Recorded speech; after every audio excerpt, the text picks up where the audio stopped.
பாரதத்தை நேசிக்கும் அனைத்து நல்ல உள்ளங்களுக்கும் இனிய போகி பண்டிகை நல்வாழ்த்துக்கள். இனி பார்க்க போகிறோன்னா எண் மக்கள் நடைப்பயணத்தின் போது பாஜக தலைவர் அவர்கள் ஸ்ரீரங்கத்தில் பேசிய ஒரு வீடியோ வைரலாகி கொண்டுள்ளது. அதை பற்றி தான் பார்க்க போகிறோம்.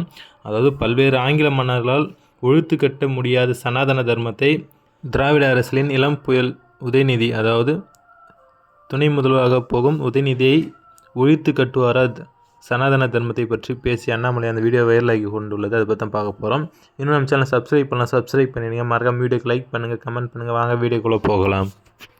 நிச்சயமாக நம்பெருமான யாராலும் தொட முடியாது என்கின்ற தைரியம் வந்த பிறகு மறுபடியும் ஸ்ரீரங்கத்திலே நம்பெருமான் கம்பீரமாக அமர்ந்திருக்கின்றார். ஆனால் நீங்க சொல்லுங்க ஸ்ரீரங்கத்து மக்களே, மாலிக் கபூரால ஒழித்து கட்ட முடியாத சனாதன தர்மத்தை உதயநிதி ஸ்டாலின் ஒழித்து கட்டிடுவாரா? உழுக்கானால ஒழித்து கட்ட முடியாத சனாதன தர்மத்தை உதயநிதி ஸ்டாலின் ஒழித்து கட்டி விடுவாரா? முகலாயர்களால் ஒழித்து கட்ட முடியாத சனாதன தர்மத்தை திராவிட முன்னேற்ற கழகம் என்கின்ற கட்சி ஒழித்து கட்டி விடுமா? அப்படிப்பட்ட மண்ணில் இயற்கையாக நின்று கொண்டிருக்கின்றோம். 12,000 வைணவர்கள் தன்னுடைய உயிரை கொடுத்து ரத்தத்தை சிந்தி காப்பாற்றிய சனாதன தர்மத்தை நாம் இன்று கொண்டாடி கொண்டிருக்கின்றோம் சகோதர சகோதரிகள். அது மட்டுமில்ல, ஸ்ரீரங்கம் கோயிலுக்கு இன்னொரு மிகப்பெரிய விசேஷம் இருக்கு.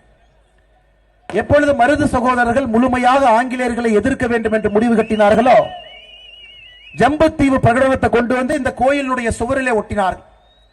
1801 ஜூன் 16ஆம் தேதி ஜம்புத்தீவு பிரகடனத்தை கொண்டு ஸ்ரீரங்கம் கோயிலுடைய மதில் சுவரிலே ஒட்டி ஒரு மிகப்பெரிய அறைகூவிலை ஆங்கிலேயருக்கு விட்டார்கள். ஜம்புத்தீவு பிரகடனம் இன்னைக்கு தமிழகத்தில் இருக்கக்கூடிய நிறைய சகோதர சகோதரிகள் பெயரை மட்டும் கேள்விப்பட்டிருக்கின்றார்கள். ஆனா அந்த ஜம்புத்தீவு பிரகடனம் என்ன என்பது நிறைய நம்முடைய சகோதர சகோதரிகள் படிப்பதில்லை, அவர்களுக்கு தெரியல. எந்த அளவுக்கு ஒரு வீரம் மிக்க இந்த மண்ணில் மருது சகோதரர்கள் நின்று அறைகூவல் விடுத்தார்கள் என்று. அந்த ஜம்புத்தீவு பிரகடனத்தில் மிக முக்கியமானது கடைசி வரி. அதில் மருது சகோதரர்கள் சொல்லி இருக்கின்றார்கள், இந்த ஈனர்களுக்கு தொண்டூழியம் செய்து சுகவாழ்வு வாழ விரும்புகிறவன் எவனாவது இருந்தால் அவர்கள் ஒழிக்கப்பட வேண்டும். அதனால் மீசை வைத்த அனைவரும் உங்களுக்கு வீரம் இருந்தால் இந்த ஈனர்களை அழித்து விட வேண்டும்.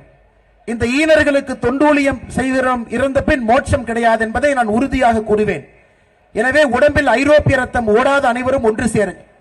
இப்படிக்கு மருது பாண்டியன் என்று இந்த கோவிலுடைய சுவரிலே 222 ஆண்டுகளுக்கு முன்பு ஜம்புத்தீவு பிரகடனம் ஒட்டப்பட்டிருந்தது.